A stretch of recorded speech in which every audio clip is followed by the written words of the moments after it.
Sim, acho que a gente agora consegue ter uma comunicação melhor. Bom, meu nome é Perla, eu sou assistente social da Capemisa Social. A Capemisa Social é uma instituição sem fins lucrativos, atua em todo o Brasil. Atualmente nós fazemos o assessoramento técnico, administrativo e financeiro para 47 instituições.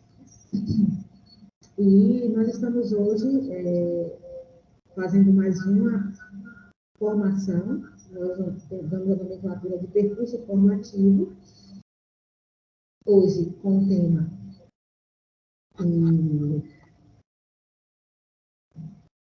captação de recursos públicos e privados, que temos a participação hoje do Tiago Abelardo. Ele faz parte da APAI, né? Ele vai fazer maiores apresentações. E deixa eu só ver. Pronto. Você está dando microfonia para vocês?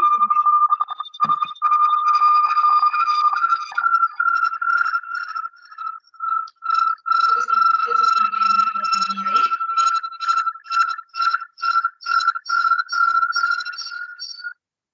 Oi? Estão me ouvindo melhor agora? Vocês me ouvem bem? Sim, sim, sim.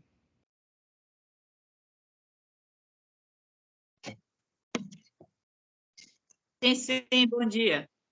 Ah, que ótimo, Maria Lúcia. Deixa eu só colocar aqui o celular para poder ficar mais fácil para a gente. Então, eu já agradeço a participação de vocês, em nome também da nossa presidente, Jonete Maria Cerqueira. Nós temos a sede em Rio de Janeiro, beleza. Nós atuamos aqui em Salvador, né? Faço parte da equipe de Salvador, Nordeste, e a sede fica no Rio de Janeiro. Tá? Eu quero já começar a dar essa oportunidade de fala ao Abelardo, né, nosso convidado. Te agradeço muito, Abelardo, a sua disposição. E vamos estar, em alguns momentos aqui, a gente tem um grande número de participantes de diversas regiões, né, diversos estados, e caso alguém tenha alguma dúvida, pode colocar aqui no chat que eu vou participando para o Abelardo, para poder a gente ir notificando aí as perguntas, tá bem? Tenham todos um bom dia e uma boa formação. Olá, Perla, muito bom dia a todos. Vocês me ouvem bem? Sim, sim. Pronto. Quero agradecer esse convite da Capemisa pela oportunidade da gente estar aqui compartilhando um pouco da nossa experiência. Eu até conversei com Perla. Perla, eu não sou um estudioso, eu não sou um formador por natureza, mas sou uma pessoa que estou há 15 anos, né, na área da pessoa, atuando na causa da pessoa com deficiência, e a gente vem vendo as transformações desse cenário de mobilização de recursos e a importância que é, cada vez mais, a profissionalização desta área, a necessidade de estruturação deste departamento dentro de uma organização social.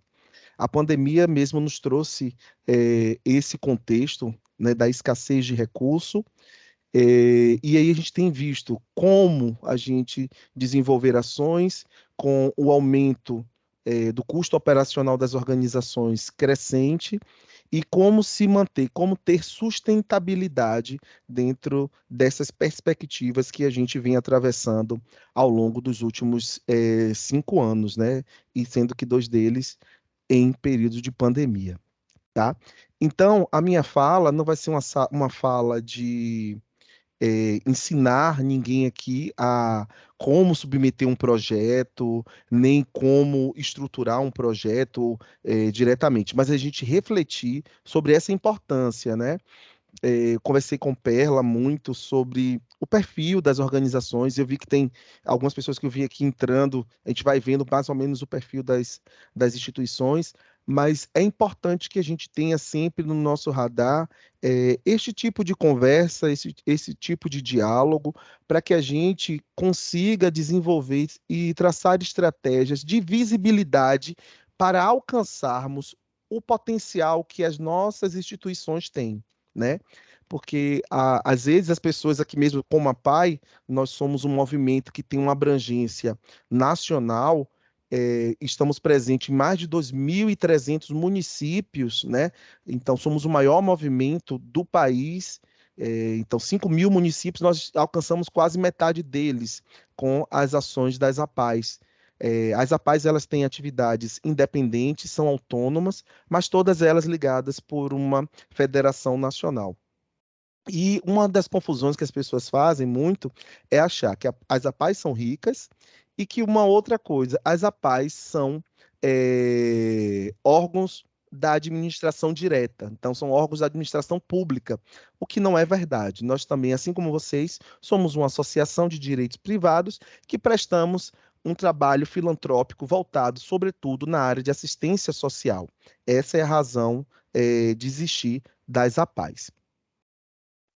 Então, como o Perla me disse, eu sou Tiago Abelardo, tenho 38 anos, há 15 atuo aqui na PAI de Salvador, mas já trabalhei na área de governança política, atuei em mandatos parlamentares e também na área de cultura. Vou aqui compartilhar com vocês a nossa tela de apresentação, tá? Vocês estão vendo? Tá tudo ok, Perla, aí? Tá sim, tá ótimo a transmissão. Pronto. Vou trazer para vocês aqui um pouco do que é a APAE de Salvador. Então, a nossa missão é prevenir, cuidar, promover a inclusão e defesa dos direitos das pessoas com deficiência intelectual do nascer ao envelhecer. A nossa visão, ser referência em assistência social, educação e saúde para pessoas com deficiência intelectual e os nossos valores, respeito à diversidade, parceria com confiança, coerência entre o que diz e o que faz, excelência no que faz, inovar para crescer, senso de equipe e comprometimento. Então, a gente traz aqui um pouco desse esboço que é a atuação da PAI de Salvador. Vocês veem que a gente tem uma atuação em 3 áreas: assistência social, educação e saúde. Então, o nosso papo de hoje, né, é captação de recursos públicos e privados. Então, eu queria apresentar para vocês, começar apresentando um panorama da mobilização de recursos no Brasil em 2020. Aí eu trago aqui para vocês alguns dados da pesquisa Benchmark de Investimento Social Corporativo. Ela está disponível, né, em site na internet, e vocês depois podem dar uma lida no conteúdo geral, mas eu pensei aqui algumas informações que são importantes para a gente entender. Essa pesquisa foi divulgada em novembro de 2021 e traz dados, né, de 2020. Então, são os dados mais recentes que a gente tem sobre mobilização de recursos no país. Então, o investimento social corporativo em 2020 no Brasil foi de 5 bilhões de reais. 47% desse recurso ele foi destinado exclusivamente ao enfrentamento da Covid. Então, a gente percebeu, né, aquelas ações de, sobretudo, nos hospitais, os hospitais filantrópicos, o próprio SUS também recebeu um aporte forte das iniciativas privadas para poder a gente fazer esse combate. Desse total, 47%, desculpe, do total de 2020, 38% foram repassados diretamente às OS6. Então, isso é um dado interessante para a gente perceber que, dentro de um trabalho bem feito, a gente consegue acessar recurso direto. Então, é um recurso livre que vai para a instituição, que não é projeto, não é edital, não é incentivo fiscal. Então, é uma doação direta. Então, 38% desse recurso ele esteve disponível para manutenção das organizações sociais. E também, desse contexto, as empresas destinaram, por meio de incentivo fiscal, 575 milhões de reais. Então, a gente percebe aí que existe recursos flutuando dentro desse contexto da captação. Agora, a gente precisa estar preparado e com estratégias potentes para alcançar esses recursos. E como é que a gente consegue acessar esses recursos? A palavra-chave é relacionamento. Sem relacionamento, a gente não consegue desenvolver ações e projetos que nos conecte a essa iniciativa social privada, tá? Então, um outro dado que a gente traz aqui para vocês é de uma pesquisa IPEA também em 2019, onde ela apresenta o seguinte: no Brasil hoje existem 815 mil organizações sociais que empregam 3 milhões de pessoas formalmente. Então, nós somos uma potência e a gente precisa se mostrar para os governos, para a iniciativa privada e ver a importância do terceiro setor para a economia nacional. Então, essa pesquisa IPE aponta que existe uma concentração de destinação desse recurso público federal muito grande. De 815 mil organizações, apenas 2,7% dessas acessam recursos federais. E a gente se pergunta, por que que as outras instituições não acessam? Apenas menos de 3% consegue acessar recurso público, né? Então, essa pesquisa ela reflete um dado de 2010 a 2018, onde 118 bilhões do orçamento federal foi disponibilizado, né? E isso representa apenas menos de 1% do orçamento do período, e a gente vê que organizações do Sudeste correspondem a 45% dessa fatia. A região Sul, 25%, Centro-Oeste, 15%, Nordeste, 14% e Norte, 5%. Então, a gente também consegue ver que esse recorte, a partir desse recorte, que as desigualdades permanecem. Então, quase metade desse recurso ele está alocado na região Sudeste. Isso aí são recursos públicos, recursos do governo federal, da administração direta federal, do governo central. Então, 45% está concentrado na região Sudeste. E a gente percebe que as áreas mais externas, mais extremas, como o Norte e Nordeste, representam apenas 19% da captação desse recurso. Então, alguma coisa precisa ser feita. Nós precisamos nos profissionalizar, nós precisamos acessar este recurso. Precisa haver uma melhor democratização e redistribuição deste recurso. É culpa do governo federal? Em parte, sim, mas também existe uma necessidade nossa de organização e mobilização de rede, que é isso que a Capemisa está proporcionando para vocês, para que a gente olhe e a gente consiga acessar este recurso. Então, tem um ditado aqui muito comum no Nordeste que diz assim: quem tem em terra de cego, quem tem olho é rei. Parece até capacitista esse termo, mas é importante que a gente projete esse olhar nas nossas estratégias para que a gente esteja melhor posicionados para captar recursos. Então, eu trago um outro dado aqui para vocês que a gente não pode perder de vista, que é a doação de pessoa física. Então, também dados de 2020, que são os dados mais recentes, 66% dos brasileiros doam. Tem algum áudio aberto aí, Perla?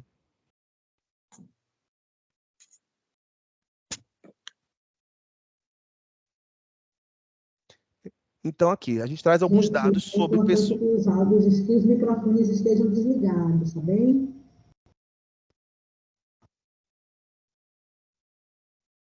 Então, aqui, a gente traz dados de pessoas físicas, né? Que é um potencial também muito grande. Sim. Até ir lá, sem ligar e voltar, eu achei algumas. Vamos ver, se der tempo, a gente faz. Sim, mas sem estresse. Gente, se vocês puderem fechar o áudio, eu agradeço. Tá? Então, assim, a gente não pode perder de vista a captação de pessoa física. 66% dos brasileiros doam, 37% doam em dinheiro para as organizações sociais, 16% dessas pessoas doaram ao combate à pandemia, e 83% delas acreditam que doar faz a diferença. Então, percebam, mais da metade da população brasileira é doador ativo. Então, a gente precisa também lançar mão para essa doação, que é uma doação importante, uma doação que chega direta na instituição e é recurso livre, porque muitas vezes o recurso da iniciativa privada e o recurso público, eles são recursos carimbados, eles têm rubricas específicas e a gente não consegue realizar transformações e inovações necessárias. A gente não pode perder de vista esse potencial, que foram só em 2020 10 bilhões de reais doados, né, de pessoas físicas. Então, um volume de dinheiro expressivo e que a gente percebe que tem um potencial de crescer. Porque uma das coisas que as pessoas dizem que não doam é porque ela diz que ninguém pede. Então a gente tem que chegar a essas pessoas e com estratégias específicas para que a gente consiga alcançar. A Secretaria da Fazenda, ela projeta para 2022 uma captação de 250 milhões de reais em imposto de renda de pessoa física. Percebam, 250 milhões. Mas esse mesmo estudo aponta que no Brasil nós teríamos um potencial de destinação por meio de incentivo de pessoas físicas, um total de 5 bilhões. Então, a gente precisa ainda organizar campanhas em rede, através dos nossos conselhos municipais e estaduais, para que a gente alcance, porque uma das coisas que as pessoas não conseguem doar é por falta de conhecimento. Então, as pessoas que restituem, as pessoas que pagam impostos, elas poderiam doar, mas não o fazem por não saber, por não serem estimuladas. Existe um medo, né? Existe uma cortina aí em que as pessoas estão se blindam por medo de fazer essa destinação. Então, é falta de conhecimento. E a gente percebe que também não existe uma mobilização nem do governo federal, nem campanhas dos próprios conselhos a partir dos seus governos municipais e estaduais. Isto fica reservado a nós, enquanto organizações, para gerarmos, né, os projetos que são projetos chancelados, aprovados no conselho, para poder fazer essa captação direta, seja ela nas empresas ou seja ela com pessoas físicas. Então, ali a gente perceba o potencial que a gente tem aí para alcançar recursos. Então, uma das coisas que eu venho percebendo, até em contato com as APAES aqui da Bahia, pelo interior afora, é a questão da formalização e integridade. Hoje, ninguém consegue acessar um recurso público ou mesmo recurso da iniciativa privada sem estar devidamente legalizado estruturalmente. Então, às vezes a gente pode pensar que é besteira, mas existem organizações que nem o estatuto tem, o CNPJ. Então, os quinais dos CNPJs, né, que é o que diz a atividade que a gente desenvolve, ela precisa estar organizado. A Paz Salvador, por exemplo, nosso KNAI principal da nossa atividade econômica é de assistência social, né, defesa de direito. Então, se eu não tiver no meu KNAI um dispositivo que me conecte a, por exemplo, atividades culturais e atividades de esporte, eu não vou conseguir acessar recursos por meio de incentivo no Ministério do Turismo, né, que é cultura hoje, e no Ministério da Cidadania, que abriga a pasta dos esportes. Então, a gente precisa organizar a nossa documentação. Deixa eu só mostrar aqui para vocês onde é que vocês acessam essa informação do KNAI nos CNPJs de vocês, tá? Para, obviamente, quem não conheça. Deixa eu... Tá? Aqui eu trouxe para vocês, estão vendo o CNPJ da APAE?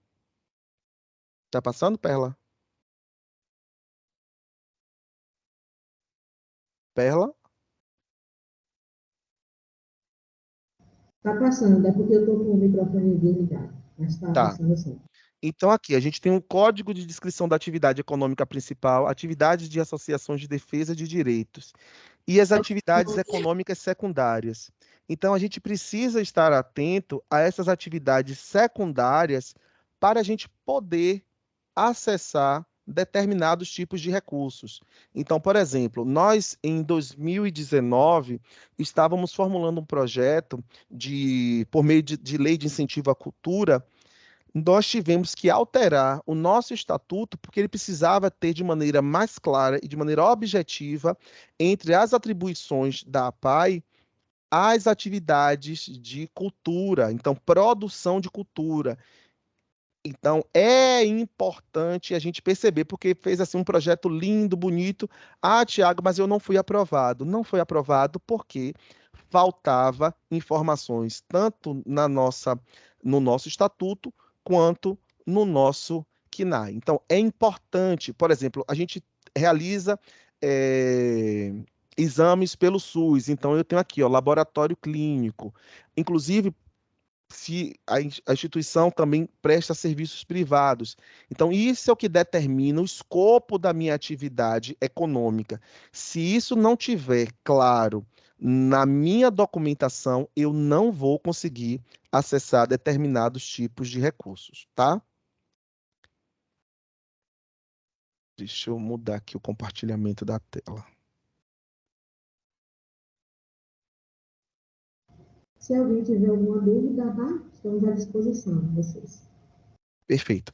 Então, as certidões negativas, né, sejam elas trabalhistas, sejam elas de FGTS, então existe um arcabouço de documentação que é indispensável e fundamental para acessarmos recursos públicos e também recursos privados.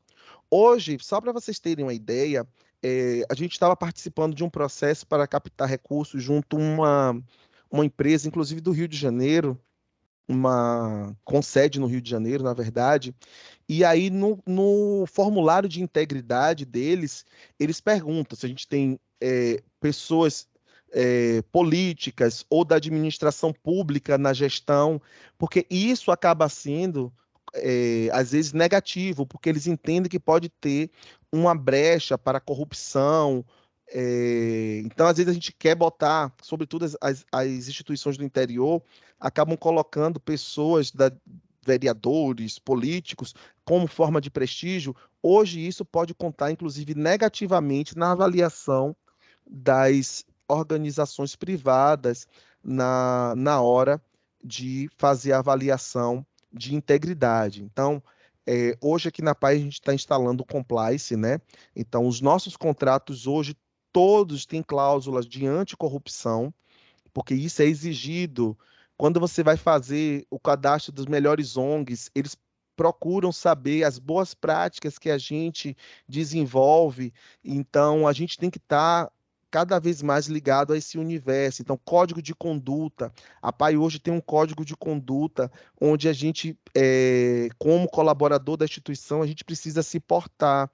A gente precisa cumprir algumas regras para evitar conflitos de interesse, para evitar situações que gerem margens para dúvida ou até questionamentos.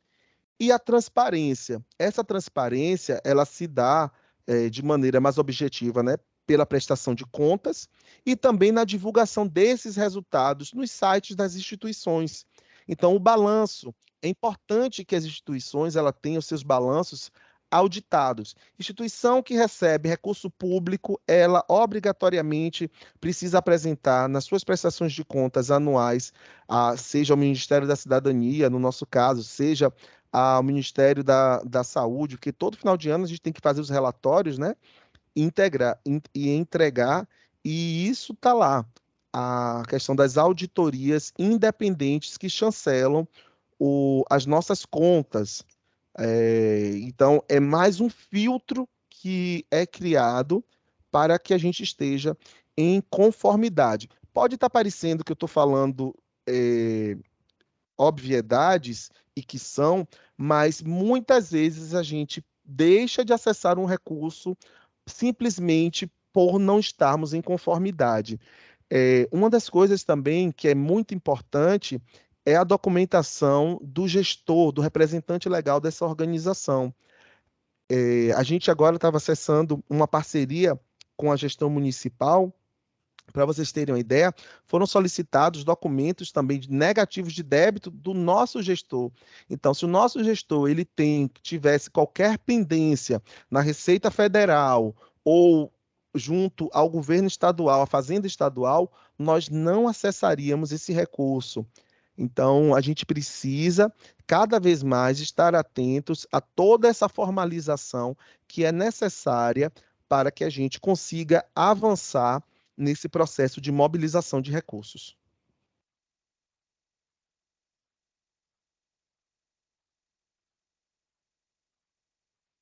Travou aqui.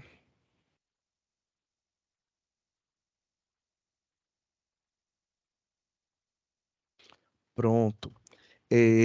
Uma outra forma para a gente saber quando a gente vai captar, a gente precisa saber o que que a gente quer, né? Então, a gente precisa planejar. Hoje, a captação da PAI, ela está alinhada à política do planejamento estratégico da instituição. Então, existe uma meta estabelecida para que a PAI alcance determinados tipos de recursos, a partir da mobilização geral. Eu vou apresentar aqui para vocês o que a gente chama de plano de captação de recursos. Na verdade, a estrutura que a gente utiliza aqui para fazer essa mobilização. Deixa eu mostrar aqui para vocês. É um planner simples, né? E aí, onde esse daqui, eu preenchi só para vocês terem uma ideia, não é o nosso planner de mobilização original, mas é como o que norteia, né, a atividade. Então, o que é que a gente vai fazer? Programa de doações individuais, campanha de doação de imposto de renda, campanha nota premiada. Então, quais são as estratégias? Quanto que a PAI vai gastar, se vai ter custo disso, e a receita esperada, quem é o responsável, observações necessárias e retornos. Então, isso norteia o nosso trabalho para que a gente consiga visualizar de maneira geral quais são as formas de captação. Está vendo, então, que captar recursos livres, ampliar relacionamento com empresas e órgãos governamentais.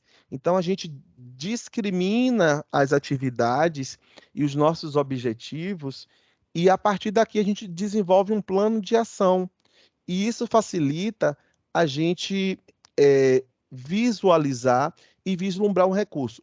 Isso, muitas vezes, algumas coisas não acontecem, sobretudo quando está ligado a editais, porque a gente não tem uma gerência direta, né, sobre essa ação, mas fica tudo aqui para o nosso olhar e nos permite, inclusive, corrigir rotas, porque às vezes a gente planeja uma coisa e o cenário externo muda e a gente tem que mudar junto com o cenário externo.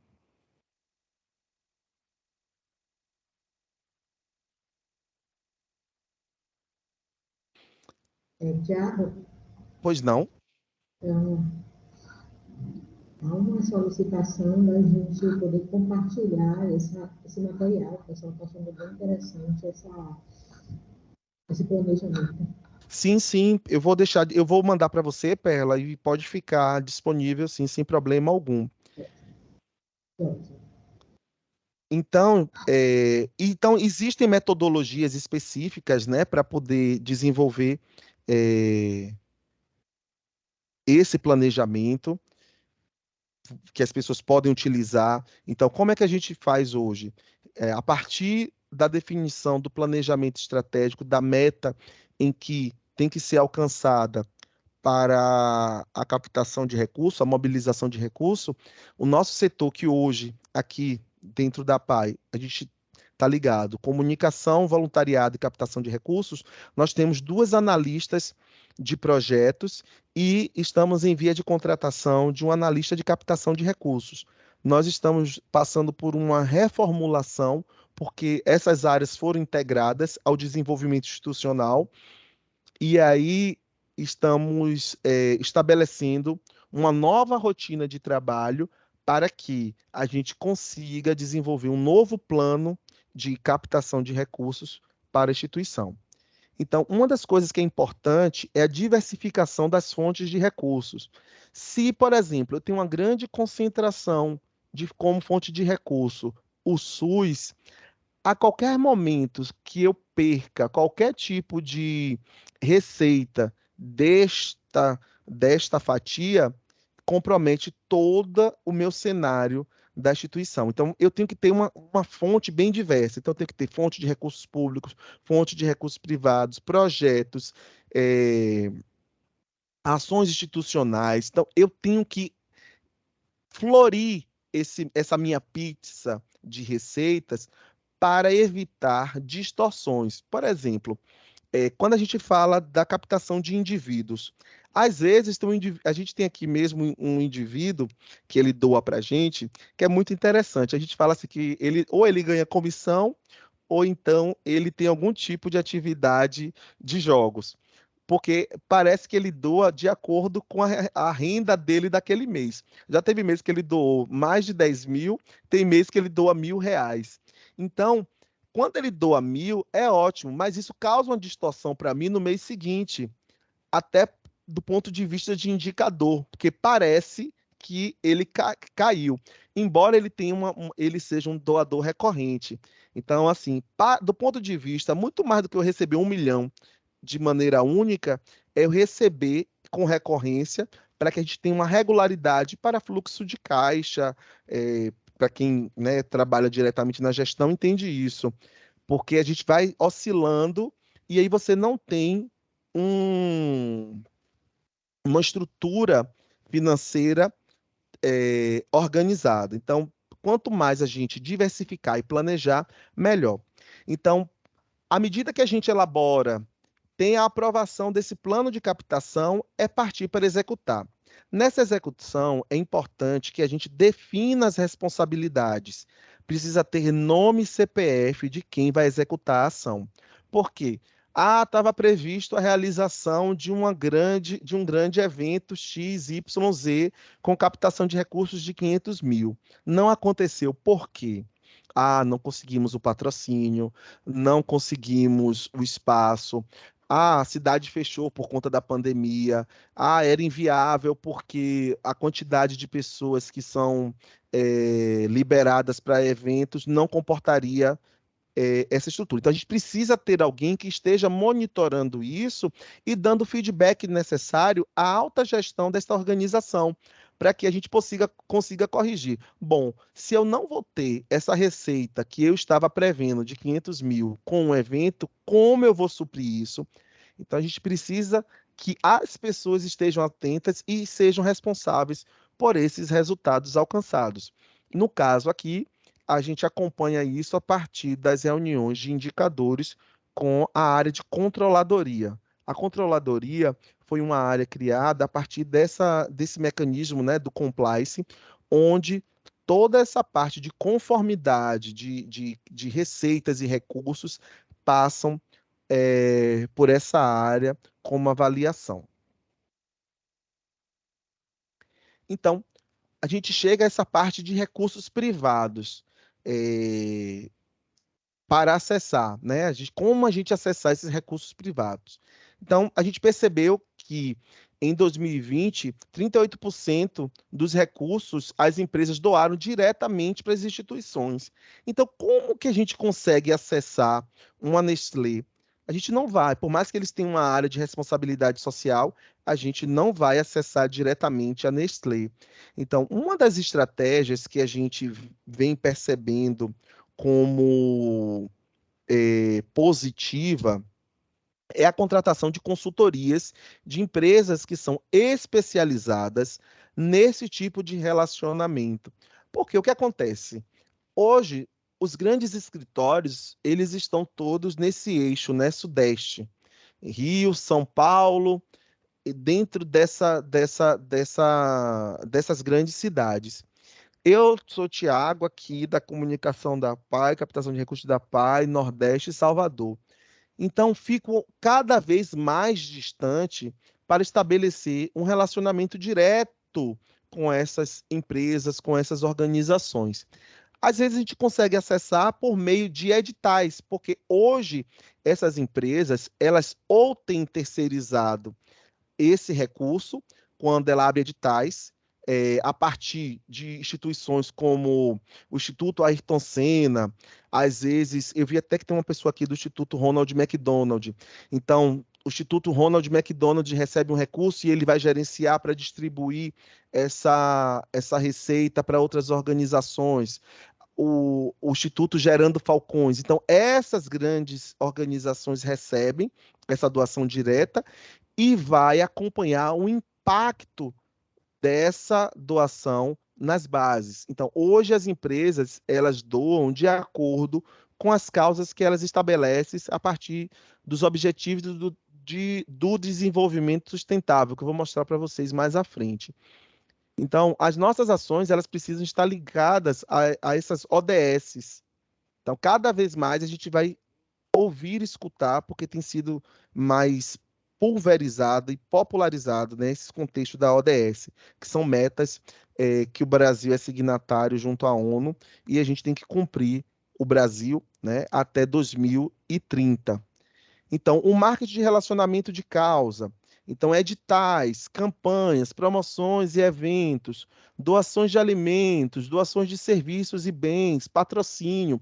Hoje tem editais específicos de empresas que colocam seu know-how a serviço. Existem startups na internet aí, várias empresas que elas doam pro bono, a questões de serviço jurídico, que é fundamental que as organizações tenham essa estrutura, esse suporte do jurídico para analisar contratos, para fazer a conformidade, né, a análise do estatuto, essa revisão documental que tão fundamental é para a gente acessar o recurso público. Patrocínio. Patrocínio é um dos recursos mais interessantes que a gente tem para receber, porque geralmente a prestação de contas dela está ligada à imagem, né? Que são as contrapartidas. Eu preciso divulgar a marca deste patrocinador. Não existe um controle e um rigor na prestação de contas de financeiro do ponto de vista de notas. Então, é um recurso muito interessante. E as grandes empresas hoje, os seus patrocínios se dão quase que exclusivamente por meio das leis de incentivo.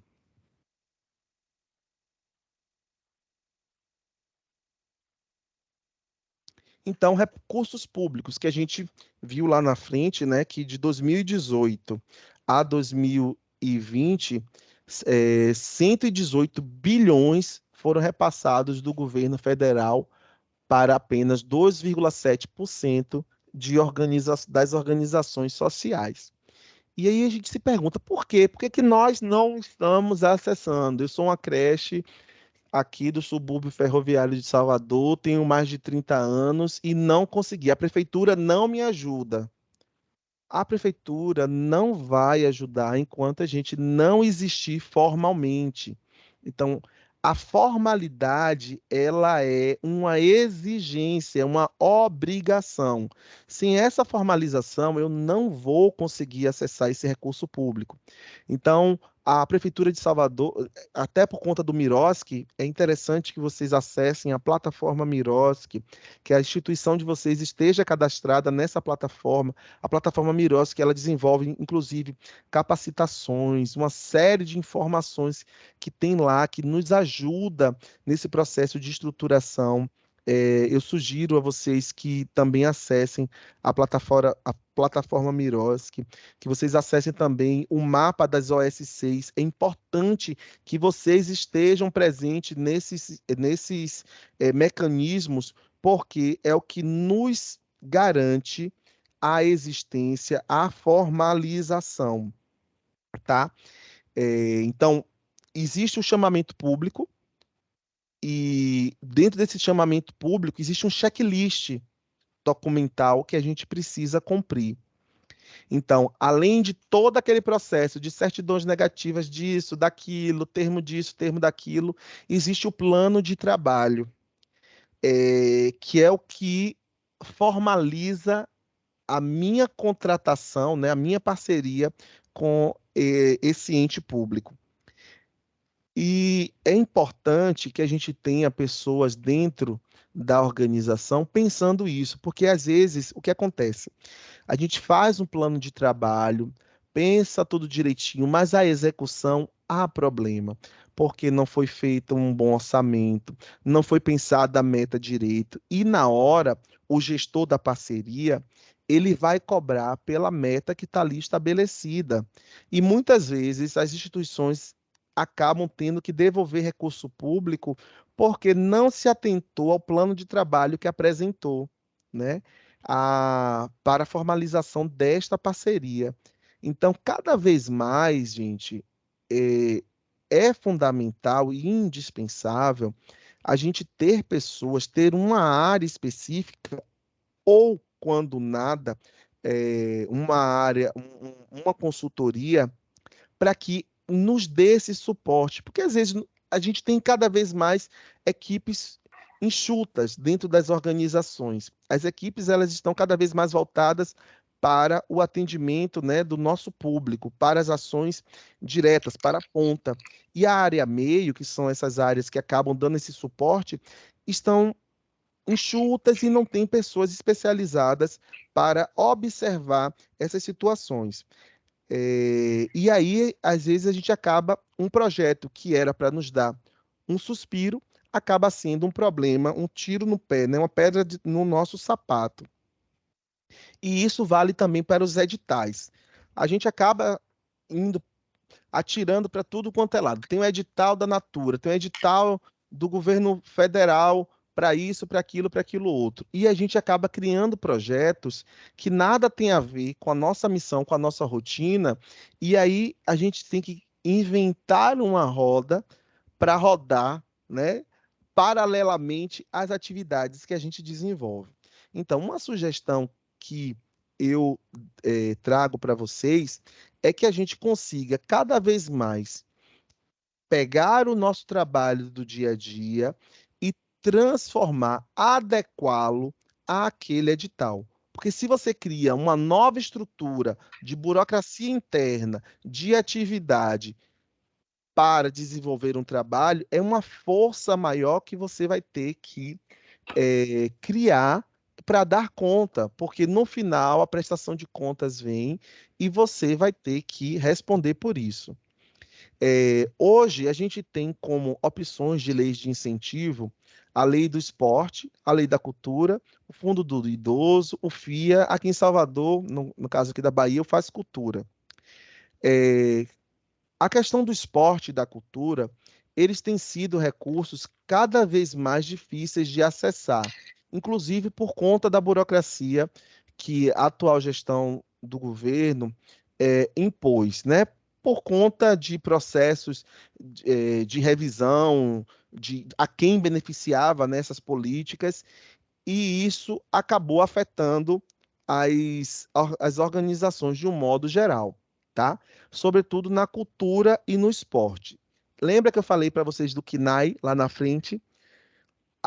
O esporte hoje, basicamente, ele exige um KNAI exclusivo. O meu KNAI principal, para eu formalizar um projeto de esporte, tem que ter como meu KNAI principal as atividades esportivas. Se eu não tiver, nem adianta submeter um projeto. A cultura tinha feito algo semelhante recentemente, mas foi revisto. Tinha lá KNAI exclusivo em cultura. Então, se eu não tiver, eu não vou conseguir aprovar estes projetos para depois eu ir captar junto às empresas. Então, hoje, aqui dentro da estratégia da PAI que a gente desenvolve, hoje a melhor lei de incentivo para a gente que tem sido o FIA, que é o Fundo da Infância e Adolescência, e o Faz Cultura. O Faz Cultura aqui é com a isenção de ICMS para as empresas que participam desta modalidade. Nós estamos agora em 2020 nos programando para nos inscrevermos no Fundo do Idoso, porque a gente tem aqui um CER, que é um Centro Especializado em Reabilitação, onde nós temos mais de 90 pessoas idosas em acompanhamento de reabilitação, seja por AVC, seja por Parkinson e outras doenças neuroevolutivas. E então a gente já tem um público que nos permite desenvolver ações específicas. E até por conta do relacionamento e proximidade, eu acredito que a gente tentar acessar essas leis de incentivo via Fundo do Idoso e o Fundo da Criança e do Adolescente sejam mais assertivas para as nossas organizações, tá? As leis de cultura e de esporte que estão lá alicerçadas nas plataformas do governo federal, eu considero elas mais difíceis de acessar e requer um aprimoramento e um assessoramento técnico eh, muito específico, porque a pessoa precisa entender, porque assim, ó, quando o avaliador vai, existem palavras específicas que precisam conter naquele projeto. E parece engraçado isso, mas determinados termos que a gente utilize faz com que o nosso projeto seja recusado, porque ele não vai estar em conformidade com as diretrizes estabelecidas por aquele fundo ou por aquela lei de incentivo. Então, a minha sugestão para vocês é encaminhar projetos, sejam eles via Fundo do Idoso ou Fundo da Criança e do Adolescente. Então, o que é que a gente precisa? Formalização. Eu preciso estar inscrito nesse conselho, eu preciso ter uma declaração me autorizando a captar nesse conselho e, sobretudo, eu preciso ter um projeto aprovado neste conselho. Então, o projeto que a gente precisa fazer, gastar tempo planejando ações que nos favoreçam, ou diminua o custeio da instituição, que potencialize atividades que o meu recurso não me permite, ou, ou ainda que traga uma visibilidade institucional que a gente tanto precisa. Então, a gente precisa organizar e formalizar esse tipo de iniciativa. Uma outra ação também que é muito interessante são os termos de ajuste de conduta, as TACs, que são disponibilizadas pelo MPT. Aqui na Bahia, a gente está subordinado à quinta região, né? E recorrentemente eles lançam editais. Vou mostrar para vocês aqui um edital do MPT.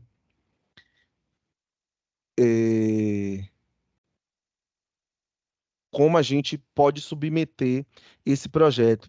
É também um modelo muito interessante para a execução de projetos. Meu Deus.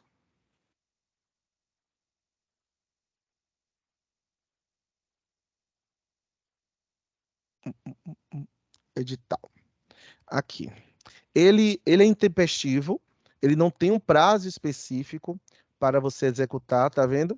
Então, foi lançado o edital 002 de 2022 da Procuradoria Regional do Trabalho.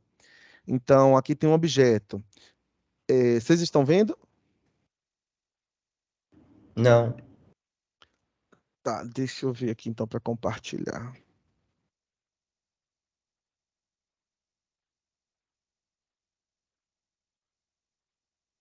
Compartilhar janelas. Pronto. Agora tá?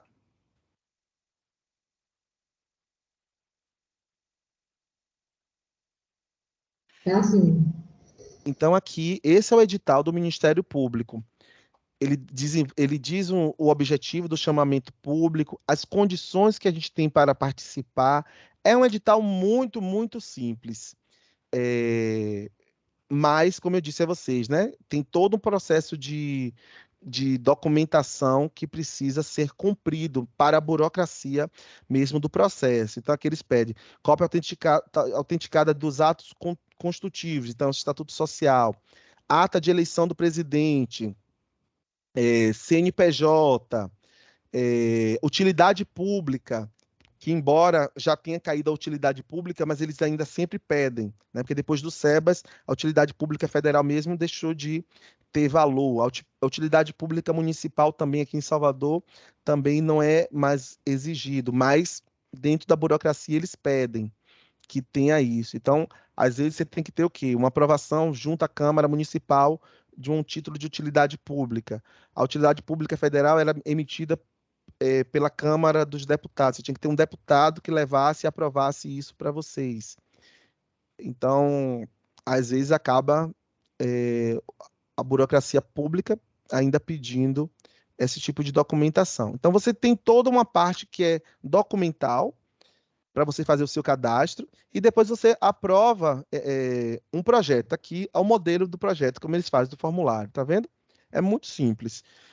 Proponente, os dados pessoais da instituição e do proponente, que no caso aqui é o responsável legal da instituição, e aí ele lhe dá duas possibilidades: aquisição de bens ou execução de projetos.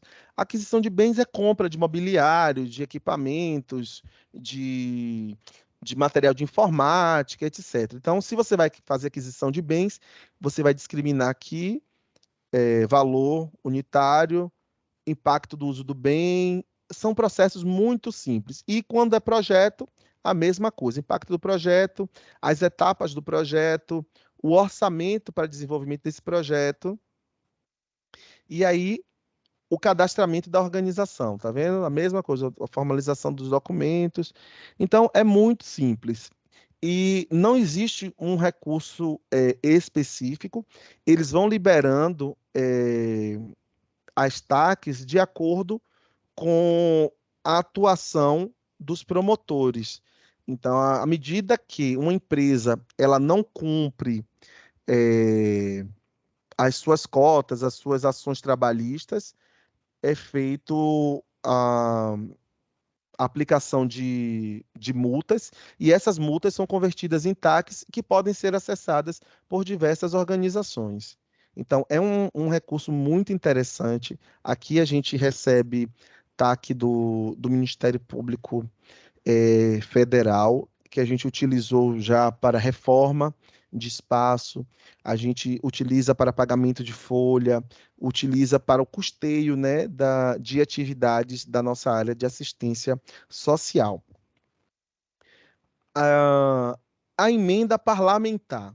A emenda parlamentar, ela é um recurso também muito, muito interessante, sobretudo para as instituições que atuam na área de saúde, porque o recurso vem diretamente para a instituição, via Fundo Nacional da Saúde. Então, o que é que a gente precisa para poder acessar uma emenda parlamentar?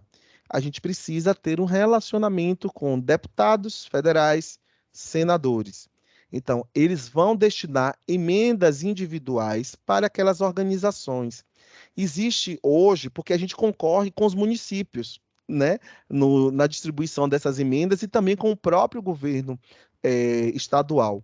Porque as emendas individuais, elas podem beneficiar gestão municipal, a gestão estadual, através das emendas de bancadas, onde toda a bancada se reúne e cada um destina um valor para a bancada, e essas acabam beneficiando os governos estaduais, e também as organizações. Antigamente, a gente formalizava esse processo na área de saúde, sobretudo, pelo Siconv, que hoje é a plataforma Mais Brasil. E para acessar essa plataforma, é necessário, gente, que as pessoas tenham expertise e conhecimento.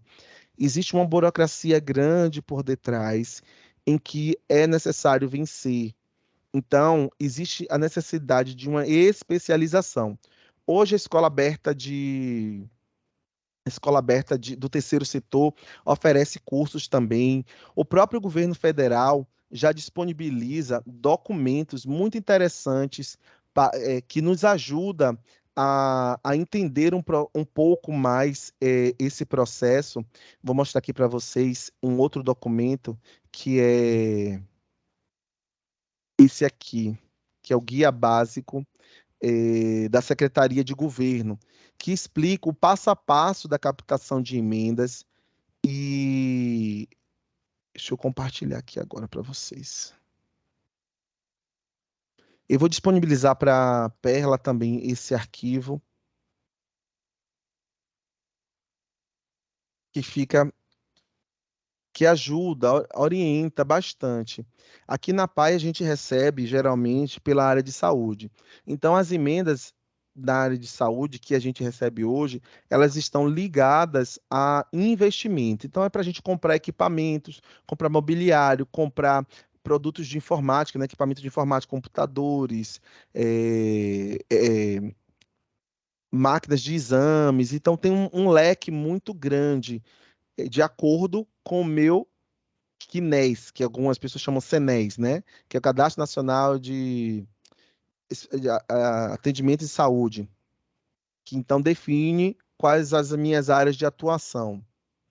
Aí aqui, esse documento é o guia básico de captação de recursos para emendas parlamentares individuais, que a Secretaria de Governo disponibiliza e vai mostrando como a gente vai, o que são, a que visam, tipos de emendas. Uma das emendas que é muito interessante para a gente também são as emendas de custeio. Mas as emendas de custeio requer uma negociação direta quando o parlamentar destina com a gestão municipal. Então, essas emendas, ela vem ou via assistência social, ou via Secretaria de Saúde para a compra de insumos e produtos, mas muitas vezes é uma negociação dura, porque embora o parlamentar destine por meio de ofício junto àquela secretaria estadual ou municipal, muitas vezes o gestor não executa isso e acaba utilizando esse recurso dentro da própria pasta. Então, quando é um recurso de saúde para investimento, como a gente recebe aqui, esse valor cai diretamente na conta da instituição, que é uma conta específica para este convênio, tá? Aí aqui tem os passo a passo que ajuda. Mais uma vez eu digo para vocês, o ideal, se eu não tenho uma estrutura de captação de recursos, é buscar uma consultoria que formalize esse processo junto à pasta, né, ao ministério ao qual o parlamentar destinou este recurso.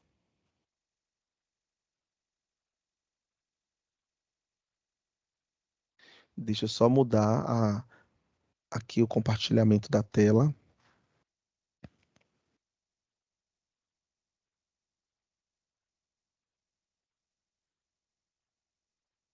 Pronto. E aqui na Bahia a gente tem um programa que eu acho que se repete em quase todos os estados, que é a nota premiada. É, desde que a nota premiada foi implementada aqui no estado. Oi, oi. Tem algumas perguntinhas aqui interessantes. Podemos fazer agora? Pode sim, claro. Ah, beleza. Perdão, perdão.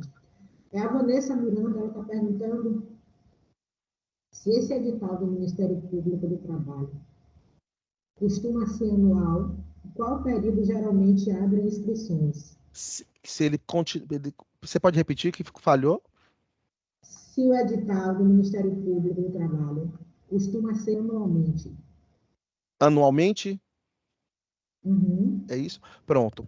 Eles lançaram esse edital em março deste ano, mas ele não tem um prazo específico. Não foi um prazo específico de 30 dias, 40 dias.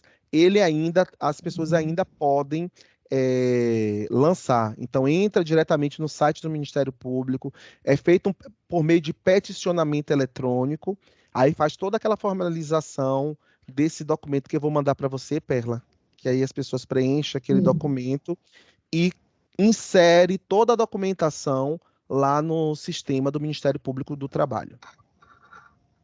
Aí, no caso, ela vai se credenciar e vai apresentar já o projeto, sendo aprovado, tendo recurso disponível, o Ministério Público formaliza a parceria. Beleza. Eu estou aqui só procurando uma outra pergunta, mas não estou encontrando como se essa pessoa falou. Ah, tá. É a Daniela Menezes. Ela está perguntando qual é a forma de solicitar emenda parlamentar. É Pronto. por meio de ofício, por meio de plano de trabalho? A emenda parlamentar, ela deve ser solicitada ao parlamentar por meio de ofício. Geralmente, o que é que a gente faz aqui na PAI e o que a gente tem visto com as outras organizações? É, primeiro, a gente faz um contato com o gabinete. Geralmente tem o gabinete no estado. A gente liga, fala com o chefe do gabinete ou algum assessor direto para já estreitar esta parceria, ele entender aquela instituição, conhecer aquela instituição. E logo em seguida, você encaminha um ofício. É importante que você já tenha um plano de trabalho. Então, para que eu quero o recurso? Para estruturação da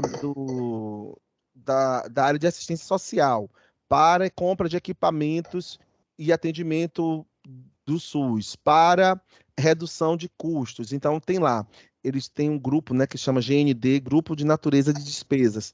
E aí ele vai lá formalizar se vai ser para despesa de custeio, se vai ser para salários, pagamento de contas. Então, o parlamentar, ele vai ter essa possibilidade. Geralmente, essa discussão sobre emendas, elas começam em setembro. É quando começa a ser formulado o processo de discussão da lei orçamentária de base para o ano seguinte. Então, o ideal é que, a partir de agora, já se comece a conversar com esses parlamentares. Esse ano é um ano atípico porque é um ano de eleições. Então, ninguém garante nada. Então, o deputado ou senador que falou com você hoje, que vai destinar, se ele não se eleger, fica mais difícil você conseguir executar essa emenda. Mas a minha sugestão é que já comece a entrar no radar desse deputado, desse senador, para que você seja visto, seja reconhecido. Às vezes o assessor vai fazer uma visita, então não é tão garantido, mas a gente coloca no radar. Os deputados estaduais também aqui na Assembleia Legislativa da Bahia, eles também têm uma cota para emendas. Essa geralmente é mais difícil de acessar. Eu nunca consegui, porque eles acabam privilegiando as bases eleitorais dele. Então, porque essas emendas acabam se transformando em obras, e obras geram votos. Mas também não nos impede de estreitar esse tipo de relacionamento. Porque o que a gente precisa ter em mente? A doação, ela é relacionamento. Se eu sou visto, meu trabalho é reconhecido, eu tenho uma reputação boa, as chances de eu alcançar e ter sucesso e êxito nessa captação é maior. Se tiver outra pergunta, Perla, pode fazer. Tiago, Estou te ouvindo. eu gostaria de saber como é feita a prestação de contas. De emendas? Isso. Pronto. A prestação de contas das emendas, ela é feita via plataforma Mais Brasil. A plataforma é necessário criar um perfil existem vários perfis, né? O do gestor, o ordenador de pagamento e da pessoa que lança as propostas. Então, tem um formulário específico para execução desse plano de trabalho. Você aprovou o plano de trabalho dentro da plataforma, que disse lá que você ia comprar, que você ia fazer, que você ia acontecer. Dentro da plataforma, você vai rodar. Desculpe, você vai rodar a execução da licitação. E após a licitação, você vai fazendo isso tudo aprovando junto com o Fundo Nacional de Saúde, no caso aqui da Bahia, com a superintendência aqui do estado. Executado todo o projeto, existem lá os formulários onde você vai apresentar as notas fiscais que foram, basicamente, a prestação de contas se dá assim, pelas notas fiscais, né, que foram dos produtos que foram comprados. Se você não atingiu o total dos produtos dos itens, né, que você colocou no seu plano de trabalho, vai ser necessária a reformulação desse plano de trabalho, pedir um aditamento deste convênio para poder você conseguir executar. Mas tudo se dá pela plataforma Mais Brasil. Todo o processo. Hoje é tudo informatizado. Agora, quando essa ação se dá por meio de emendas via prefeitura ou via Estado, a prestação de contas quem faz é o Estado. Então, o Estado, ele presta conta direto ao Ministério e vocês vão prestar conta ao Estado. Mas aí eu nunca fiz triangulado, a emenda triangulada, né, como a gente chama, via um órgão municipal ou estadual. A gente, quando recebe aqui, a gente recebe direto do Ministério da Saúde para uma conta da APAE. Aí, se a gente for levar em conta, a gente vai pensar igual às parcerias. Porque o que acontece? Quando o custeio, sobretudo para custeio, a, a emenda vem via prefeitura, a prefeitura vai comprar aquele material e disponibilizar para a instituição, ou seja, insumos, ou sejam produtos, bens de imóvel, ou o que seja. A prefeitura compra e repassa para vocês. Agora vocês têm que ter em mente o seguinte: quando eu adquiro um bem com recurso público, esse bem não é meu. Eu tenho um período de tempo para utilizar, e passado aquele período, que se eu não me engano são 5 anos, você manda um ofício para o Ministério ou Secretaria solicitando a propriedade daquele bem. Uma outra coisa que é importante, nada que a gente compre com recurso público a gente pode descartar se a gente não tiver a posse daquele bem. Se eu comprei um computador e esse computador entrou em obsolência via emenda, eu preciso dirigir ao Ministério ou Secretaria, se for municipal ou estadual, um ofício dizendo que aquele item X tombado pelo patrimônio Y vai ser descartado. Aí a secretaria ou o ministério vai me dar uma ordem me permitindo descartar esse material. Mas geralmente a prestação de contas ela é via plataforma. Mais Brasil. Eu vou também disponibilizar para vocês alguns links. A Escola da Administração Pública também oferece cursos gratuitos. A Escola do Terceiro Setor também oferece cursos gratuitos sobre destinação de emendas e como gerenciar a plataforma Mais Brasil.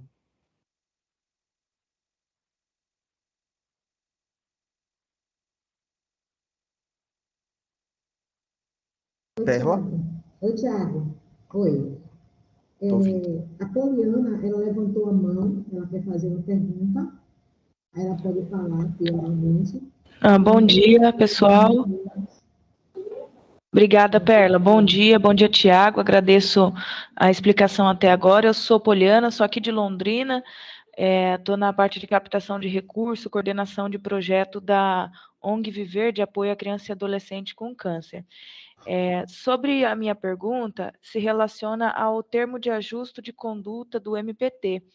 A gente, para ter informações locais, a gente entra em contato com o ministério aqui da nossa cidade, ou do nosso estado, ou como a gente faz para ter mais informações sobre isso, porque, por exemplo, eu acessei o site aqui do Ministério do Paraná, da 9ª região, e não encontrei editais, não encontrei os chamamentos públicos, então gostaria de saber se você consegue nos informar sobre isso. Pronto. Aqui nós somos da 5ª região. Como a gente já tem os promotores, eles mesmos divulgam esse edital por e-mail. Então, minha sugestão é que vocês entrem em contato com a assessoria de comunicação do MPT aí da sua região e eles vão orientar da melhor maneira vocês, porque cada região atua de uma forma. Tá? Então, uma coisa também é se aproximar desses promotores públicos, né? Marcar reuniões. Você tem lá a relação de quem são esses promotores. Se você já tiver recebido algum ataque alguma vez, fica mais fácil, porque eles já lhe procuram diretamente para executar algum projeto. Só para vocês terem uma ideia, esse ano uma promotora nos procurou para desenvolver um projeto em Eunápolis. Como a gente, enquanto APAE, a gente tem uma limitação de território e abrangência para desenvolvimento de alguns tipos de atividade, a gente convocou a APAE de Eunápolis para entrar com a gente nesse projeto. Então, assim, quando você já tem uma atividade que foi aprovada, reconhecida pelo MPT, o próprio promotor já lhe procura para você desenvolver projetos. Não sendo, é um processo de busca ativa mesmo. A gente liga, procura saber. Com a pandemia, eles estão praticamente, pelo menos os daqui da Bahia, tá? Eles estão ainda em um trabalho remoto.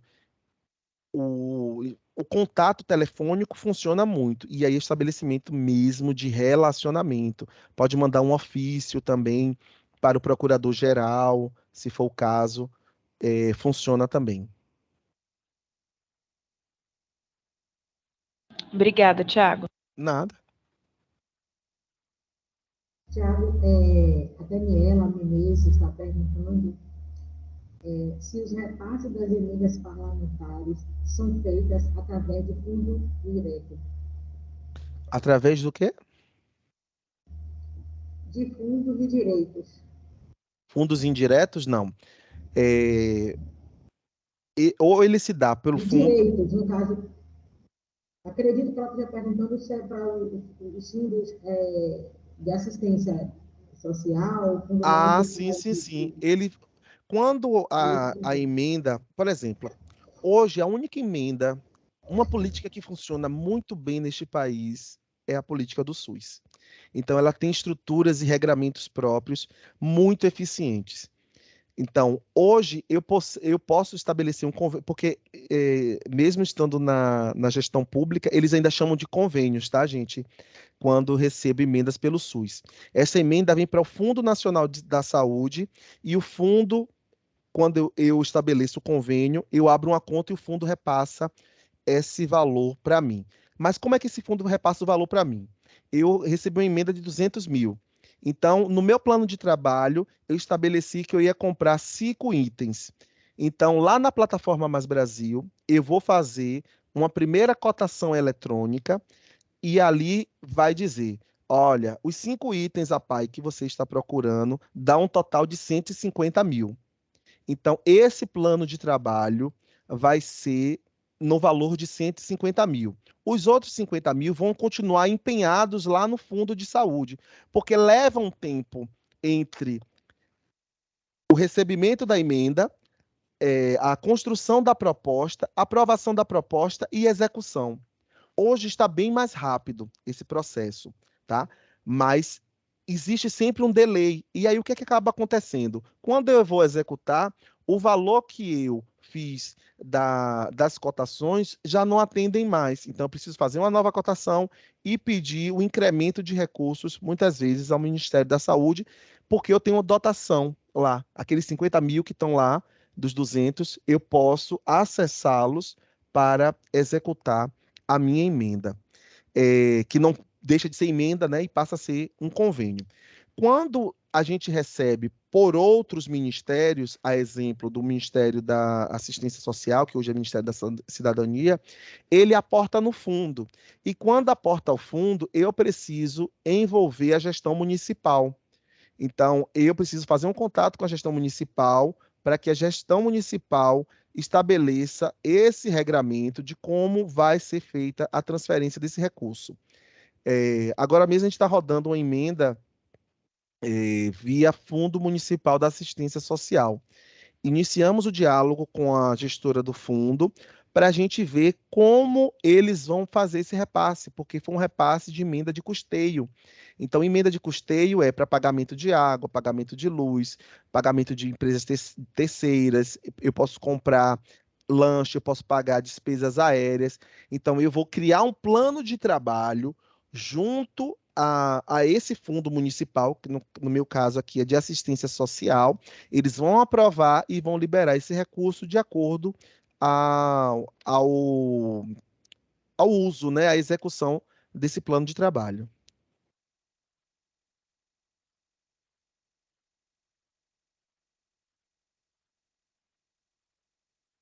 A Daniela está fazendo uma notificação aqui, que é do fundo a fundo, exatamente como eu tinha falado. Do fundo para o Fundo Municipal de Assistência Social, para o fundo da pessoa idosa, né? Correto. Ele vai para esse fundo e o fundo vai fazer a gestão desse recurso junto com a instituição. Vai ser necessária a formalização de um termo de parceria ou, ou de fomento, e aí, aprovado esse plano de trabalho, é executado e feito o repasse à instituição. Seja Agora, para. Tiago, em contato com um consultor, né, de emendas parlamentares, ele tinha passado a informação que a gente poderia fazer essa solicitação diretamente com o parlamentar e o parlamentar encaminhar essa emenda diretamente para a instituição e não necessariamente passar pela Secretaria de Assistência Social ou qualquer outro tipo de órgão público. Qual seria a sua orientação em relação a isso? A preocupação A emenda. dele é justamente Pode falar. por conta da demora, né, da entrega desse repasse. A gente sabe que existem emendas parlamentares de 2016 que até hoje não foi liberada. Né? Então, assim, existe essa preocupação das instituições por conta da demora de entrega desse repasse. Infelizmente, como eu disse, não sendo pelo Ministério da Saúde, não tem um regramento na gestão pública federal que transfira a emenda diretamente para a instituição. Fora a SUS, não tem. O que um parlamentar faz? Eu posso pedir ao parlamentar, e vou fazer o contato com o parlamentar, que eu quero aquela emenda para tratar dos idosos, para tratar da assistência social, para tratar da criança, o que seja.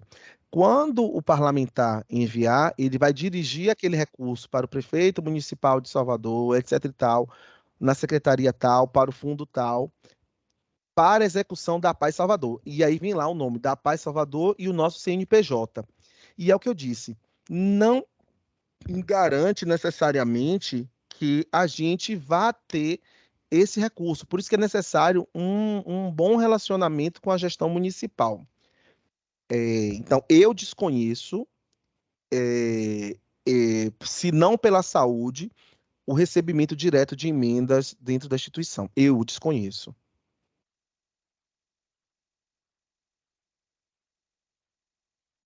Perfeito. Tem outra pergunta aqui, é de Vanessa Miranda. Primeiro tem Paulo. Paulo pergunta o seguinte: mas fica algum recurso com o fundo ou vem valor integral destinado? Pronto. O valor que vem é que a gente chama de empenho, é o nome que chama, né? Vai vir uma emenda de 100 mil, por exemplo. Esse valor vai ser empenhado. E aí você vai desenvolver um plano de trabalho dentro desse valor empenhado. A emenda ela vem de vez. Porque elas são chamadas emendas impositivas. O orçamento federal tem que executá-las obrigatoriamente. Quando o parlamentar destina, essa emenda já está garantida ali, então ela já é para execução. A demora, às vezes, se dá pelo processo de formalização mesmo, mas quando o parlamentar destina para um fundo, esse dinheiro já cai direto lá no fundo.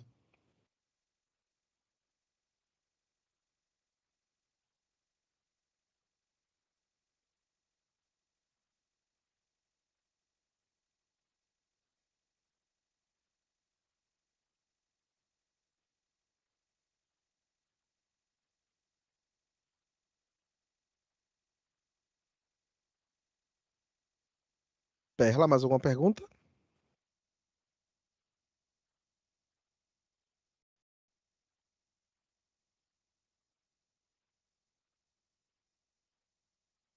Perla?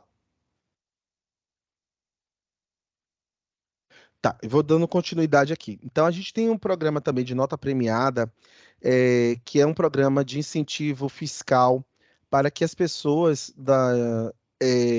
obriguem, né, as empresas a gerar nota fiscal e uma parte desse recurso é destinada às organizações. Desde o seu lançamento, a Paz Salvador, ela está em primeiro lugar no recebimento dessas notas aqui na Bahia.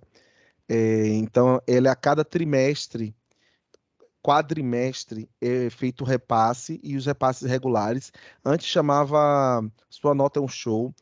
Quando era Sua Nota é um Show, era muito descontinuado o processo de recebimento dessas verbas, mas depois que mudou para nota premiada e é um processo eletrônico muito mais fácil, é um recurso direto em que não há prestação de contas, você só revalida a cada novo ciclo um processo mesmo documental para que o Ministério, a Secretaria da Fazenda veja que vocês continuam ativos. Então é um recurso bem interessante e é um recurso livre.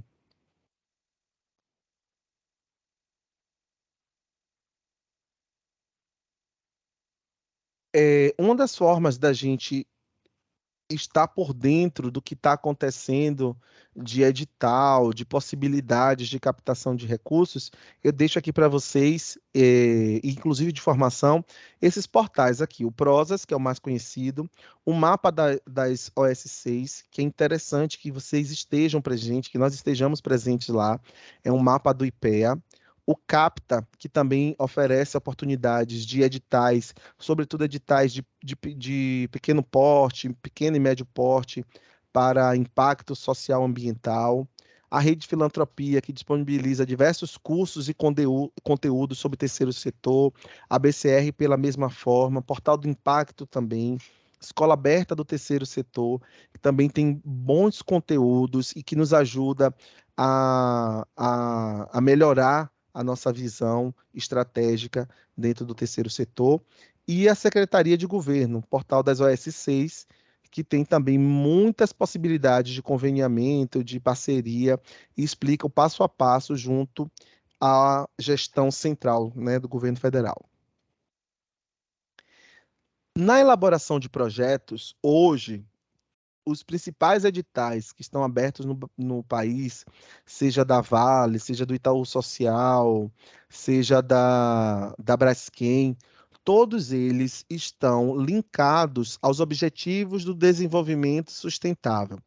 Quando você acessa o Prosa, você vai ver lá o que o edital diz. Então, ele é para erradicação da pobreza, redução da desigualdade, saúde e bem-estar. Então, é importante que a gente entenda cada um desses indicadores e, quando a gente construir os nossos projetos, a gente cite textualmente eles, porque isso ajuda ao avaliador identificar o potencial da gente junto a esses indicadores. Tem esse site aqui, Objetivos do Desenvolvimento Sustentável. Ele é interessante vocês acessarem. Também tem diversos conteúdos que nos permite ampliar o nosso olhar na hora de formularmos os nossos projetos, tá? Então, a elaboração de projetos. Como eu disse, o projeto ele tem que ser uma estratégia que potencialize o meu trabalho e não que me crie dificuldades. Porque planejar é pensar o futuro.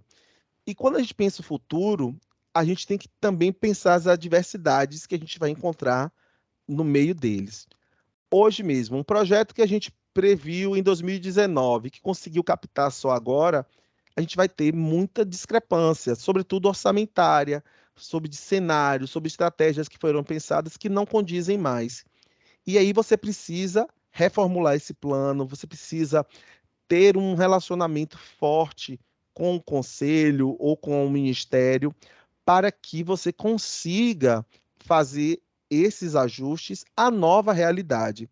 E dependendo do gestor que você encontre, da parceria, é muito difícil isso.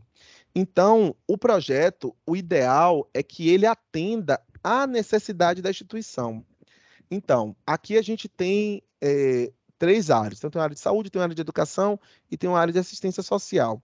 Quando eu criar as ações, eu tenho que pensar no meu público interno que já está aqui dentro. Desenvolver ações que de alguma forma dialoguem com o que eu já faço, porque senão eu vou ter que criar uma nova estrutura para dar conta de uma nova atividade, prestar conta disso, e isso gera uma demanda e um esforço e uma concentração de energia muito, muito, muito grande. É, E projetos, às vezes a gente acha, todo mundo acha que sabe escrever projeto, todo mundo acha que está habilitado a fazer projetos, e não é assim. Projetos, assim como você tem uma área na área de saúde, você tem um médico, você tem um enfermeiro, você tem um terapeuta, é um profissional também, uma pessoa especializada na construção de uma ação para o futuro. Então, a gente precisa ter alguém focado pensando nisso, porque as chances e margem de erro acabam sendo reduzidas. Se eu tenho o potencial de ter uma pessoa dentro da minha estrutura, ótimo. Caso eu não tenha, as consultorias especializadas é o ideal. Inclusive porque hoje os contratos você pode fazer, e dependendo do edital, o edital já prevê a captação de recursos, você já prevê o pagamento dessa consultoria especializada, que ela só vai receber ao final do projeto ou da concretização do projeto.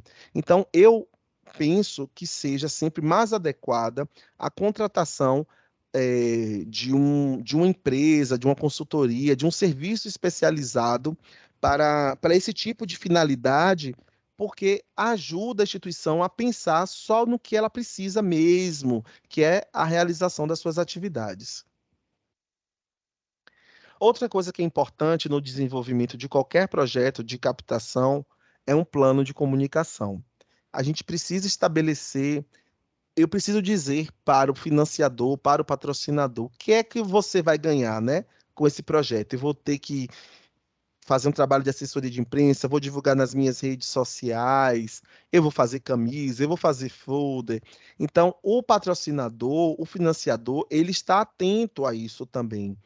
Então, a instituição, eu não gosto, eu não quero, meu trabalho não precisa. Hoje não existe. Se a gente não tiver uma presença digital, a gente não existe. Então, eu preciso ter uma rede social ativa, eu preciso divulgar essas minhas ações na imprensa, eu preciso ter um site, minimamente que seja, para mostrar que eu existo, porque o avaliador, ele vai procurar lá. A Paz Salvador. Bom, a Paz Salvador existe. O que é que a Paz Salvador faz? Bom, esse projeto não tem nada a ver com o que a Paz Salvador desenvolve. Se eu tô, então, entendeu? Então, ele vai observar a gente a partir de um contexto onde a gente está presente. Se eu não tenho presença digital, eu fico ainda mais distante desses recursos. Então, a gente precisa focar e dar atenção para a comunicação. Então, eu preciso estar atento à LGPD, eu preciso estar atento aos processos legais, se eu trabalho então com menores em situação de risco, em vulnerabilidade social, etc., eu não posso expor essa criança. Então, existe uma série de conjunturas que precisam ser observadas também na comunicação, mas eu não posso deixar de comunicar, eu não posso deixar de falar com meus stakeholders. Então, quem são os meus parceiros? Eu trabalhei com o Ministério Público, então eu falo com o promotor X. Então, de vez em quando, eu vou mandar para o promotor X um WhatsApp ou um e-mail, dando conta das atividades que eu estou fazendo, mostrando a ele que eu estou ativo, que eu tenho uma ação continuada. Esses dias a gente recebeu a visita de uma pessoa da área de responsabilidade social de uma empresa de mineração aqui da Bahia que está fazendo aporte em um projeto que a gente tem aprovado no CMDCA. E aí ela vem e quer conhecer, quer conversar, quer ver o que é que a gente está fazendo, como é que a gente faz. E se a gente não tiver capacidade por exemplo, o projeto é para um ano. Depois desse um ano, acontece o quê? Por isso, e isso é muito importante, pessoal. Quando o avaliador ele está analisando o projeto, ele vê a questão da sustentabilidade. Bom, o meu aporte é para um ano. Se daqui a um ano eu não aportar, esse projeto, essa ação deixa de existir. Se não tem sustentabilidade, ele não vai colocar o recurso dele. Por isso que é importante que vocês pensem no projeto, ações que já existam e que só sejam potencializadas, obviamente, porque senão o avaliador ele não vai aprovar esse projeto, que ele vai dizer assim, bom, isso não tem consistência, isso não tem substância, eu não vou botar um dinheiro num projeto que vai acabar em si mesmo. Então, isso é uma observação que a gente precisa ter dentro dessa atividade. Então, a gente divulga a visita desse patrocinador, a gente faz e-mail marketing, a gente manda torpedo. Então, hoje a comunicação, ela está, até por conta da LGPD, ela precisa ser observada alguns contextos para que a gente não infrinja processos, né, e não crie problemas para a gente. Eu deixo para vocês aqui uma sugestão de leitura sobre os incentivos fiscais, desafios para 2022, onde é feita uma análise das principais mudanças nas leis de incentivo do audiovisual, do esporte e da cultura. Então, vale a pena essa leitura para a gente ir se familiarizando com o que está acontecendo ao nosso redor, para a gente perceber como a gente pode se movimentar dentro desse processo de mobilização de recurso público. Então, eu agradeço a todos vocês, fico à disposição caso exista mais alguma pergunta. Aí tem os meus contatos, meu telefone direto e o meu e-mail. Que ótimo. Tem duas perguntas aqui. Dá sim, estou à Da disposição. Vanessa Miranda, ela faz a seguinte pergunta: quais tipos de emenda são possíveis? Falou em emenda de custeio. Quais as outras possibilidades? Diga no sentido de quais custos podemos financiar com o recurso da emenda parlamentar. Pronto. A emenda parlamentar, ela tem alguns grupos, né? Por exemplo, a de custeio. Deixa eu só procurar aqui para vocês para mostrar. Vou fazer já aqui uma consideração do Felipe Marques. Ele diz assim: Tiago, muito obrigado pela generosidade da partilha. Aprendemos muitíssimo com você. Gratidão. Francine também fala parabéns pela partilha. A Kátia é uma pergunta, vou deixar para você responder depois, para não acumular. Tá. Sobre a questão das despesas correntes. Existe uma rúbrica que chama, no orçamento, que chama Grupo de Natureza da Despesa. Enquanto instituições filantrópicas, nós nos encaixamos apenas no GND 3. E o GND 3, ele fala sobre despesas correntes. Então, o que é que eu posso pagar? Posso pagar água, luz, telefone, posso pagar serviços de terceiros. Então, se eu tenho uma assessoria jurídica, se eu tenho, então, terceiros de um modo geral, posso pagar alimentação, eu posso pagar transporte e hospedagem. Então, esse grupo está relacionado a isso, o GND3, para custeio. Outra coisa é investimento. Então, investimento, eu posso comprar desde mobiliário a equipamentos eletrônicos, para equipamentos para estruturação, seja da rede de assistência social, seja estruturação da rede de assistência à saúde. Aí, na área de saúde, eles vão ramificando. Por exemplo, a gente hoje é enquadrado pelo nosso CNES em reabilitação da pessoa com deficiência. Então, isso vai depender também da natureza da atividade da organização. Por exemplo, na saúde, a gente só pode fazer estruturação dentro do que eles chamam de ambientes. Quando vocês entrarem na plataforma Mais Brasil, vocês vão ver, tem lá os ambientes. Aí os ambientes, eles vão dizendo, cada ambiente, o que é que eu posso comprar, né, adquirir nessas emendas. Então, tem investimento ou custeio. Hoje são essas duas possibilidades.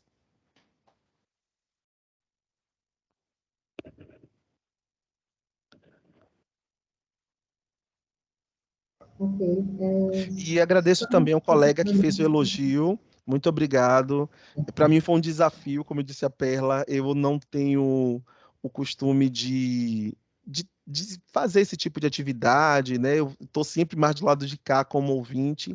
Então, a gente, quando se coloca como um orador, a gente só tenta dar o melhor, buscar informações que, de fato, contribuam e abram novas janelas. Eu só tenho elogios, né? Estou super feliz aqui com a sua participação, me sentindo extremamente contemplada com a sua condução, a sua explanação. E olha que ele foi muito tímido realmente, né? A pérola. Mas assim, foi muito bom, que ótimo. E queria também compartilhar com os nossos convidados. Eu deixei o telefone aí para que vocês, algumas pessoas talvez não tenham visto a mensagem, para que você entre em contato comigo. O telefone está aqui, eu estou compartilhando agora novamente no chat, para que você mande para mim o seu e-mail. Eu já comecei a fazer uma planilha aqui, mas algumas pessoas não mandaram. E aí a gente vai estar mandando a documentação. Ok? Foi bastante elogios aqui. Grata pela partilha, maravilhosa formação. E esse feedback é muito, muito bacana para a gente, né? Muito obrigada, Paulo. Perla, tem uma pessoa aqui, Matheus, ele fala aqui sobre o CNPJ, tá? Matheus, o ideal aí é que você procure o seu contador e para que ele possa ajudar vocês a estabelecer essas atividades econômicas secundárias, porque aí é aberto um processo administrativo na Receita Federal. Isso leva um tempo, não é rápido, tá? E também vai ter que estar atrelado, dependendo da atividade econômica que você estabeleça, talvez precise fazer alteração também no seu estatuto. Então, a melhor forma aí é você procurar um contador que ele vai poder lhe dar a orientação mais adequada de como proceder isso, mas é uma excelente observação a sua. Perfeito. Então, gente, se tiverem alguma dúvida, a gente pode, posteriormente, catalogar todas as informações que vocês precisem ainda, né, acrescentar. Aí vocês podem estar mandando para o meu e-mail, deixar aqui o e-mail também, que aí a gente pode estar entrando em contato.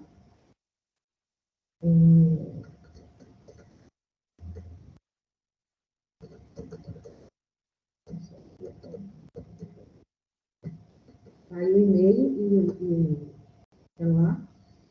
E queria pedir também, se for possível, a gente fazer um printzinho da tela, se alguém puder aí colocar a imagem, só para a gente registrar esse momento.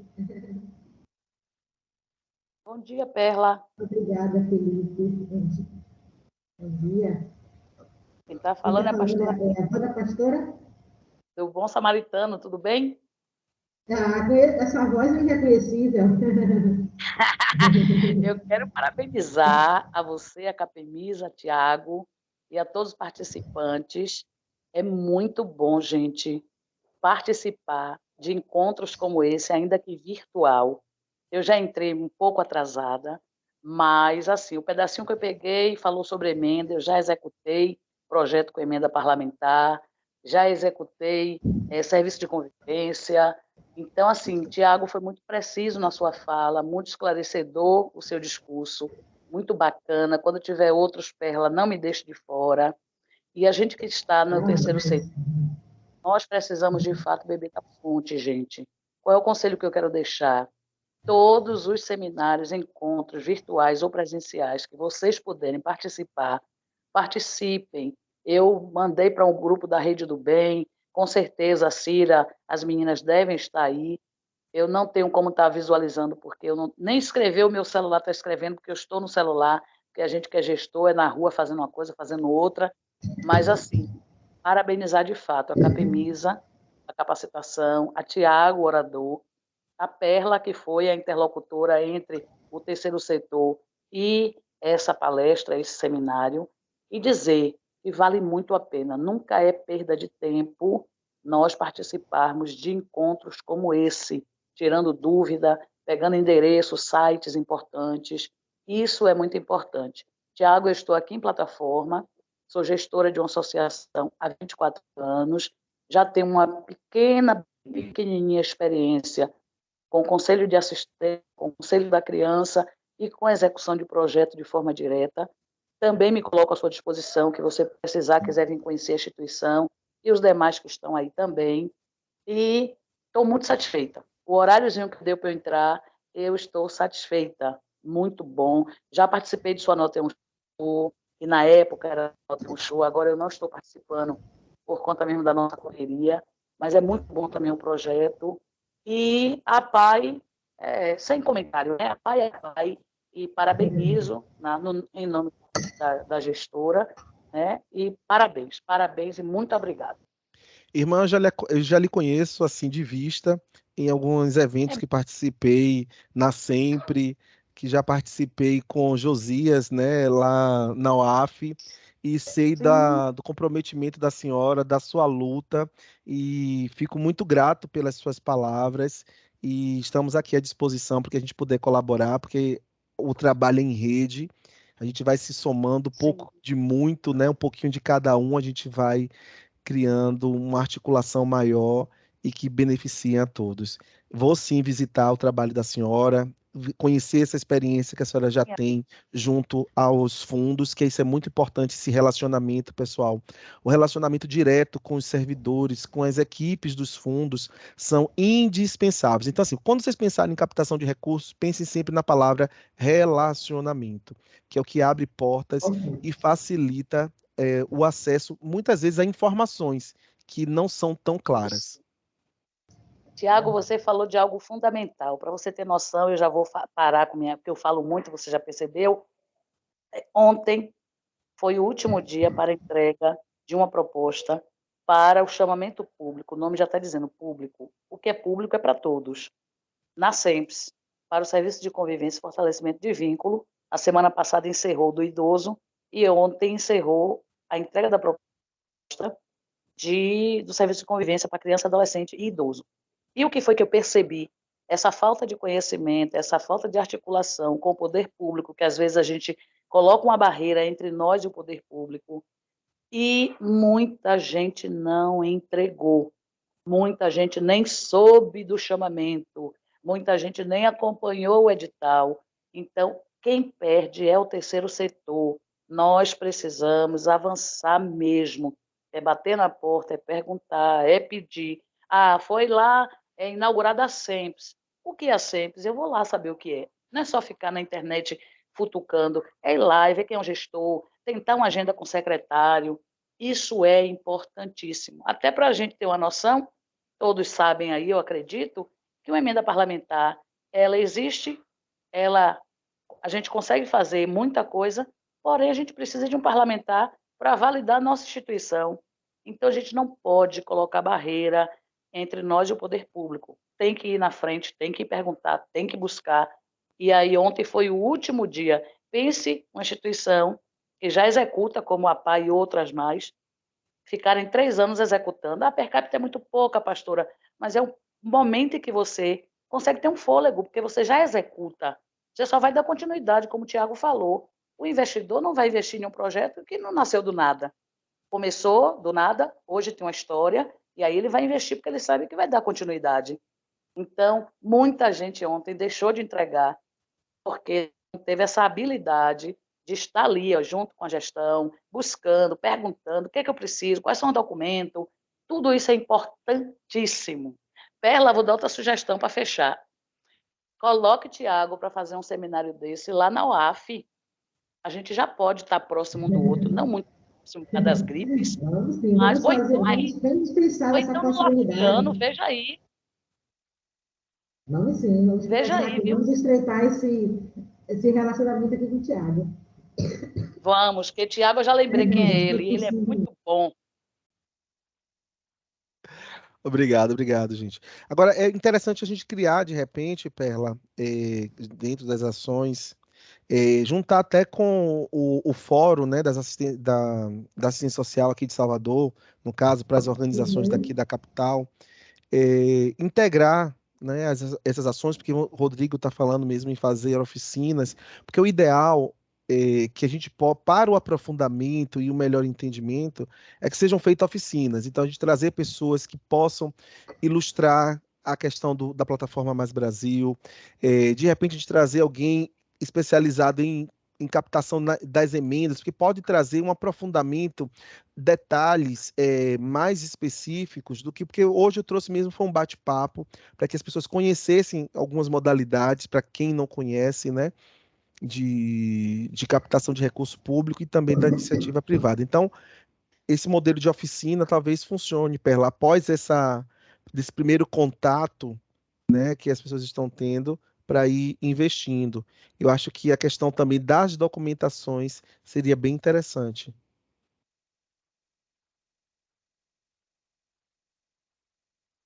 Sim, sim. Vamos fechar esses processos, né, para a gente tentar, assim. O Rodrigo até tem contato com ele, para a gente estar fazendo uma mobilização aí de uma ação super importante, que vai ser no final agora de julho, provavelmente, é a previsão. E a gente, enquanto capelina social, estamos tentando dar um apoio para ele, e acredito que vai ser muito bacana.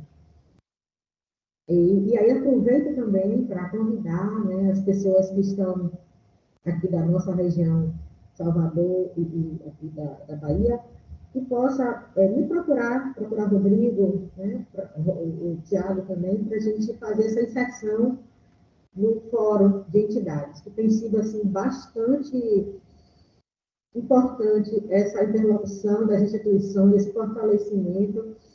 E a gente não consegue muito. A gente junto, a gente consegue um pouco mais. Se alguém tiver mais alguma consideração, para a gente tentar fechar aqui.